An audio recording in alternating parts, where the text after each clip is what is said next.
नमस्कार विद्यार्थियों, बीए प्रथम वर्ष कार्यालयीन हिंदी एवं भाषा कंप्यूटिंग, हिंदी भाषा साहित्य माइनर के कुछ महत्वपूर्ण प्रश्न विद्यार्थियों को दिए गए थे, परंतु आप ही लोगों की डिमांड थी कि मैडम जो महत्वपूर्ण प्रश्न हैं उनके आंसर्स भी अगर प्रोवाइड कर दे तो हमें सहायता होगी।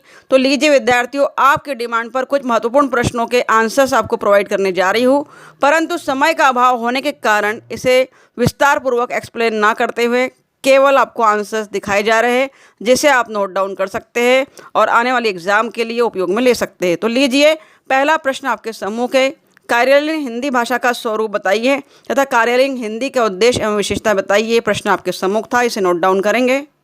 देखिए विद्यार्थी, प्रश्न आपके समूह के कार्यालयीन हिंदी का स्वरूप नोट डाउन करते चलिए। संवैधानिक रूप से कार्यालयीन हिंदी के लिए राजभाषा हिंदी का प्रयोग किया जाता है, इसलिए कार्यालयीन हिंदी के उद्देश्य को समझने के लिए राजभाषा हिंदी तथा उसके संवैधानिक प्रावधानों को जानना आवश्यक है। देख रहे हैं पहला पैराग्राफ। दूसरे पैराग्राफ में आप देख रहे हैं कि यह विदित है कि हिंदी भाषा पिछले 1000 वर्षों से भारत को प्राचीन भाषा रही है। ब्रिटिश काल में अंग्रेजों ने सबसे पहले राजकाज के लिए हिंदी भाषा का ही प्रयोग किया था। तीसरा पैराग्राफ आप देख रहे हैं, नोट डाउन करेंगे। सन 1947 में संविधान सभा के गठन के बाद राजभाषा पर चर्चा होने लगी थी। ये 3 पैराग्राफ के बाद हम बात करते हैं कार्यालयीन हिंदी का उद्देश्य एवं विशेषता है, जिसमें पहला पॉइंट आप देख रहे हैं, कार्यालयीन स्तर पर हिंदी के उपयोग को बढ़ाना, ये उसका उद्देश्य है, विशेषता भी है। नंबर 2, सरकारी नीतियों एवं नियमों को सामान्य नागरिक तक पहुंचाना। नंबर 2 ये है कार्यालयीन हिंदी के विशेषता और उद्देश्य देख रहे हैं हम, विषय में संक्षिप्तता परंतु पूर्णता। नंबर 3 वर्णनात्मकता एवं गंभीरता। नंबर 4 तकनीकी एवं अर्ध तकनीकी शब्दों का उपयोग। नंबर 5 कर्मवाच्य की प्रधानता। ये आपने देखा कार्यालयीन हिंदी भाषा का स्वरूप, उद्देश्य और विशेषताएं।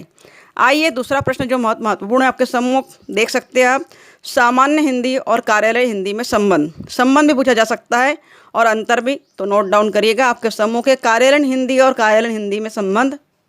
तो देखिए, नंबर 1 पॉइंट दे रहा है व्याकरण सम्मत होना। नंबर 2 दे रहा है विज्ञान और कला। नंबर 3 दे रहा है सामान्य हिंदी एवं कार्यालयीन हिंदी। और नंबर 4 दे रहा है भाषा संप्रेषण का सशक्त माध्यम। इसी क्रम में देखेंगे आप दूसरा प्रश्न जो हम कर रहे हैं, कार्यालयीन हिंदी और सामान्य हिंदी में अंतर। देखिए, सामान्य हिंदी सामाजिक परंतु कार्यालयीन हिंदी शासकीय कार्यभाषा है। नंबर दूसरा पॉइंट है आपके सम्मुख अध्ययन क्षेत्र। नंबर 3 पॉइंट है परिवर्तनशीलता। नंबर 4 है औपचारिक तथा अनौपचारिक का भाव।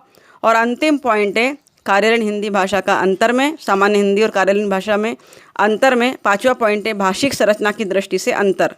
तो विद्यार्थी, ये दूसरा प्रश्न आपका कंप्लीट हुआ। आइए देखते हैं तीसरा प्रश्न क्रमांक। एक और तीसरा प्रश्न आपको इस माइनर हिंदी में दिया है मैंने, इंपॉर्टेंट, कार्यालयीन कार्यकलाप की सामान्य जानकारी दीजिए। तो नोट डाउन करिए विद्यार्थियों। कार्यालयीन के कार्य देख रहे हैं आप स्क्रीन पर, 2 भागों में विभक्त किए गए हैं, आधारभूत कार्य और प्रशासनिक कार्य। पहला पॉइंट देख रहे हैं आप आधारभूत कार्य, जिसमें लिखा है सूचना एकत्र करना।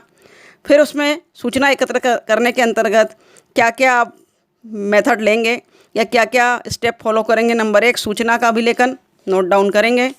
नंबर 2 है सूचना को व्यवस्थित करना, विश्लेषण करना और उपयोगी करना। नंबर 3 है सूचना का सुरक्षण करना।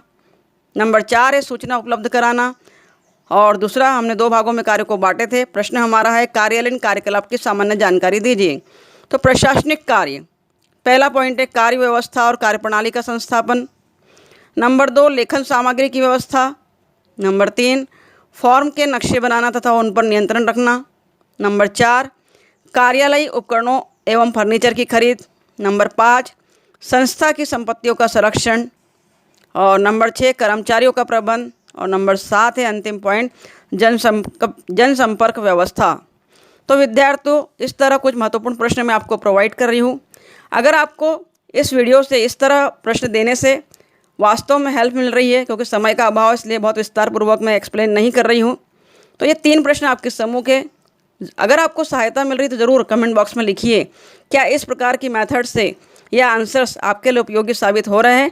तो तुरंत अगले वीडियो में जल्दी ही, आज रात तक या कल सुबह तक आपको वीडियो इंपॉर्टेंट क्वेश्चंस के आंसर्स के सहित मिल जाएंगे। तो प्लीज़ जो भी आपकी क्यूरी है, जो भी आपकी डिमांड है, उसे कमेंट बॉक्स में लिखिए। Thank you very much for watching my video. Thank you.